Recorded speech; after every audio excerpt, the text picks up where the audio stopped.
This is Sharon Bornholt with Innovative Property Solutions in the Louisville Gals Real Estate blog, and I have with me today a dynamic lady, Lolita Sheriow, better known to everybody as Lo. Lo is a full-time real estate investor from Fort Worth, Texas, whose background is in the mortgage business. She was also a professional singer for 9 years. Not only is she a real estate investor, but she's a motivational speaker, a blogger, a coach, an internet marketer, and she teaches other folks how to invest in real estate. She has created a number of products, and I know that she has more in the works. Well, boy, that's a lot of irons in the fire there, Lo.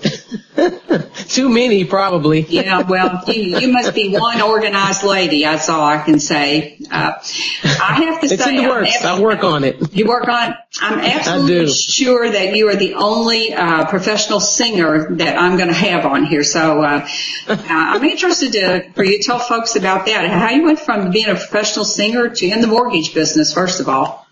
Well, number one, thank you. I really appreciate you, Sharon, for, just asking me to be a part of your wonderful post here and being able to share, information about what we both do as real estate investors. So again, thank you.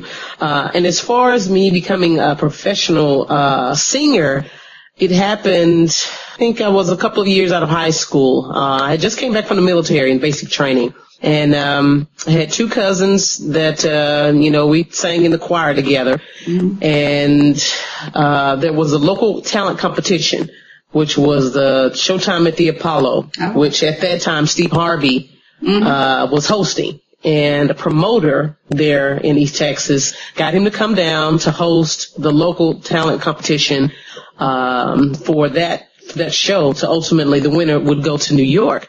So my two cousins and I, we got together, we rehearsed, we worked on several songs, and long story short, we participated, we won, and we won that trip to New York, Showtime at the Apollo. So that opportunity opened up multiple gates, and it led to us signing a recording contract with an independent label out of Houston, Texas.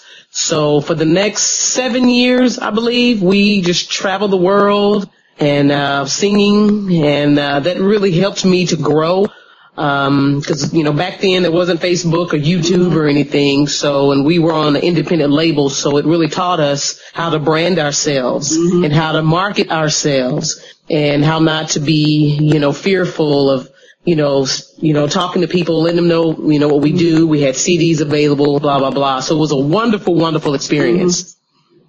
I'm guessing that just helped you in almost every area of what you do now, from your motivational speaking. It's got to have just given you a ton of confidence being able to stand up on that stage. Absolutely. You hit it dead on. Everything that we endured and that we experienced throughout that time absolutely helped 100-fold to help me, just like you said, with my confidence, being able to speak in front of people, being able to be comfortable enough to do interviews and talk to you and anyone else, and business, making decisions and marketing. So yeah, all of that played a part in me being able to do what I'm doing today. Mm-hmm. Well, it certainly shows. You probably got training that the rest of us could only hope for. We have to do it the other way. Although, that takes some nerve getting up there on stage in front of a lot of people, I have to say. So then you went into the mortgage business. Yes. I worked for Countrywide. Mm-hmm. I think I started in 2004, and I was in customer service on the phones. I was promoted fairly quickly into management, and had a team. Can't remember, 10 to 15 people. Anyway, after a little time, I got tired of babysitting people, and being rewarded only for their efforts, which if I worked hard and they didn't, I didn't get a reward or, raise or whatever. So I transferred over to the sales department, which was full spectrum lending. So we dealt with the mortgages and then the refinancing of mortgages and all of that. So that again really helps me to increase my skills, to become more confident and learn how to talk to people, if you will. Just the whole sales point of being able to sell. So, and I was there until they pretty much shut the doors down in 2008, I believe, and I started Hearthstone, which is my real estate investing company, and I have not looked back since. Mm-hmm. So you were downsized, and you didn't really get a chance to have an orderly exit plan or a formal exit plan.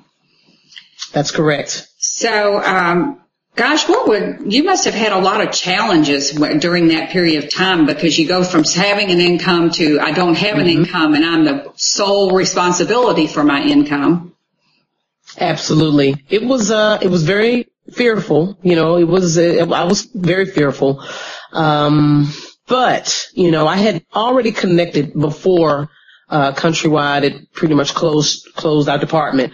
I had prepared myself about 6 months, maybe closer to a year. I had started networking with other investors, the local real estate investing groups, got a couple of colleagues that I befriended. We became very close, and they helped me, if you will, kind of mentored me. I really didn't have the funds to necessarily pay anyone, but just kind of did sweat equity. That was the trade. Right. They would teach me, and I would help them, with the marketing, just, a lot of different things, to learn. And they were coaching and teaching me, during the process. So I pretty much, the monies that I had saved while I was there at Countrywide, I reinvested back into the business to start up my real estate company. Had a little assistance from my mom and another good friend of mine. And I haven't looked back. So just, to answer your question as far as the whole plan, I didn't have a top grade plan. I didn't. I just had an idea of what I wanted to do. Kind of, I jotted down some goals. I started networking. Just kind of started putting things into motion, and here I am today. Well, I would say you were already preparing, though, which has got to have helped you out immensely. One thing that people, I think they kind of overlook, is the whole sweat equity thing and volunteering to help somebody and to learn. You have to be willing to give back to somebody if they're going to teach you, and you obviously got that. And I think for the most part, investors I found them to be a pretty helpful bunch. They're there to mentor you and there to help you, but you have to go out and you have to search for those people and those opportunities. Absolutely. So you never have to do it. Yeah. You never felt like throwing in the towel then. You were there you just knew that you were going to make it. You made that decision and you knew you were going to make it. I did. And it got tough. It still gets tough. But at the very beginning, I would question, am I on the right path? Am I crazy for stepping out and doing this or trying this? Yeah. And I just always had in the back of my mind that it was going to work, that I was going to make it work.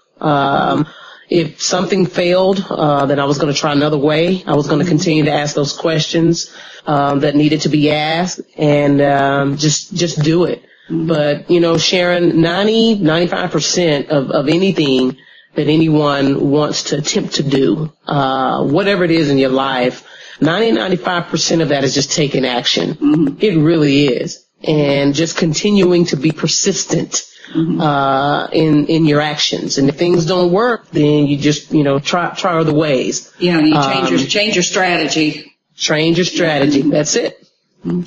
So what was your first strategy in real estate? Were you buy and hold, or did you wholesale? Well, it was a little bit of both. Actually, I started a little bit of bird dogging. Okay. That's where the sweat equity came in when I was working with other investors. And I started learning about wholesaling. I was learning about wholesaling at the time, wholesaling real estate, single family properties. And I actually kind of accidentally wholesaled my first subject to deal, and I was tickled pink. And I think I made $2,500, and I'm thinking, wow, I can't remember exactly how long it took. It might have been about 2 weeks, the entire process. And I'm thinking, wow, okay, yeah, I can do this. So, from the wholesaling, and I started doing more wholesaling, not necessarily subject twos at that time, but just, single family, where you actually assign over the contracts to an end buyer to buy cash. But I did purchase my first buy, fix, and hold property for cash flow within that first year of me learning how to become an investor. So what is your primary strategy today? Has it changed, or is it still the same? It's pretty much the same with the exception that we are buying and holding more properties now because the opportunities are presenting themselves. Mm-hmm. Not only just buying them outright, wholesale deals, cash, right, but also subject tos. Mm-hmm. But we still do a ton of wholesaling. We still do, wholesale, some subject to deals as well if we don't hold them, if they don't fit our profile, our investor profile of what we look for. But yeah, so. Okay. So you probably, a lot of people I've talked to, they've started out, it's taken them a while to find their flow and pick the strategy that they really like, but you seem to have just found yours pretty quickly and stuck with it more or less. You've obviously added lease options in the picture there. Yes. So you are like a lot of people that I've talked with in that you've kind of branched out and your business has just kind of grown into this wide funnel of teaching and blogging and products. So how did that first start to happen? Well, it's interesting. When I was able to afford my first mentor, he strongly encouraged me. He said, these things you're learning, keep record, make notes. I said, you can create a product, different things that you are, having success with, when it comes to maybe marketing strategies or whatever, talking to sellers. He said, keep note of those things. And, you can package that as a product and share it. So the light bulb went off and I was like, okay, yeah.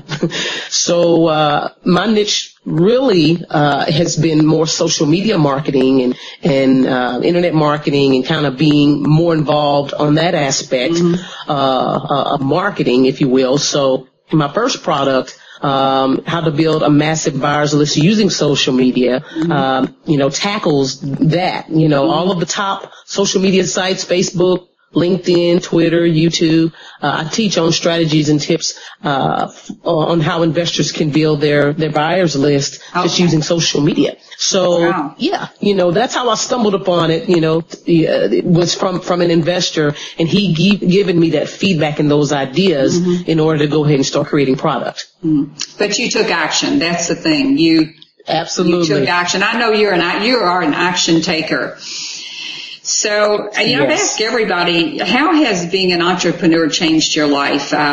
People sit back and they worry of it, and we all have done that part of it. But gosh, there's so many advantages. Tell folks how it's changed your life.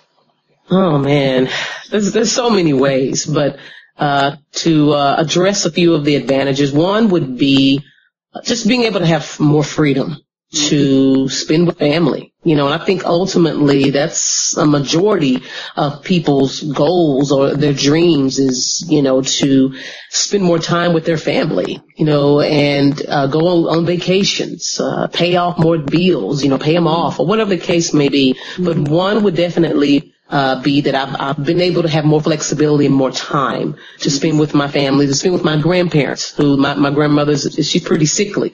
But if my grandfather calls or if my mom calls, I'm there. I don't have to ask my boss or worry about if I have enough time off. I can just pack up my laptop, take my cell phone and hit the road.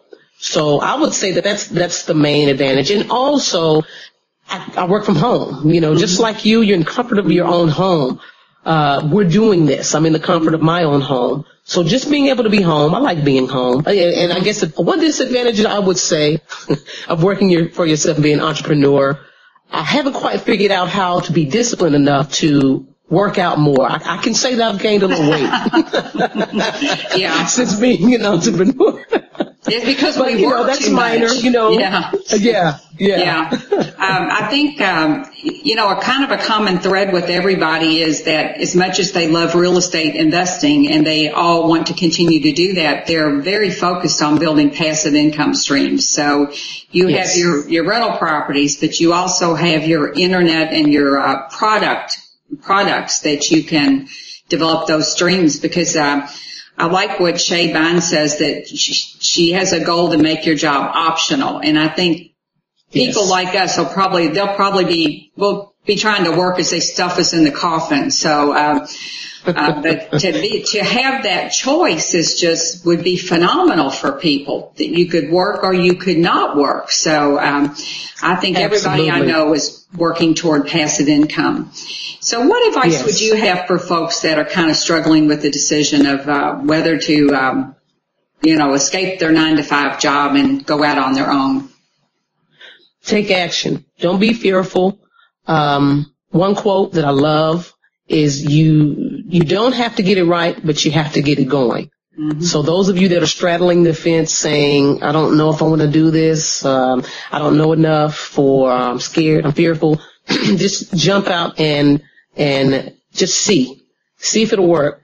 The worst thing that'll happen is it'll fail, but guess what? You can get right back up again. Also, I would say for those of you that are straddling the fence, start preparing your mind by getting in an environment of entrepreneurs, people that are doing this, like myself and Sharon.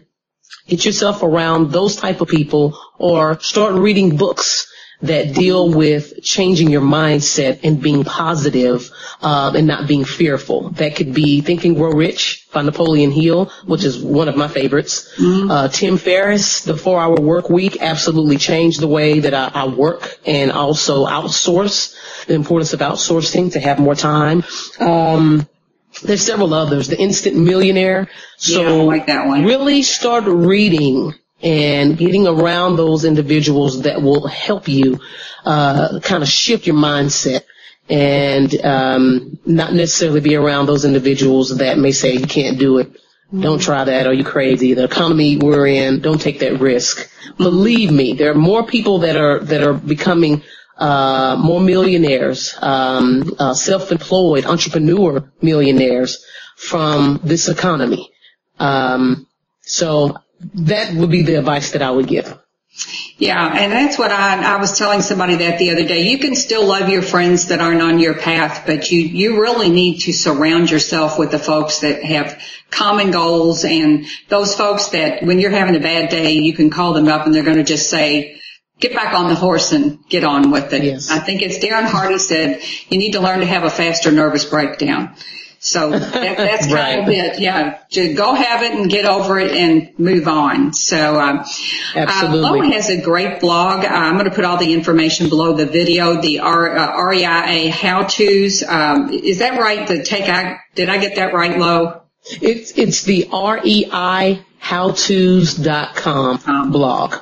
Yeah, and yes. I know you've got a free 7 Secrets to Wholesaling on there, so everybody should go on there and get that. And like I said, I'll put all this information below the video. And thanks again, Lo, for coming on here. You are just you're the take action person, one of those people that I know that just takes massive action, and people need to hear that you actually you have to have. It's good to have dreams, but you have to take action. Yes, ma'am. And thank you. Thank you for having me.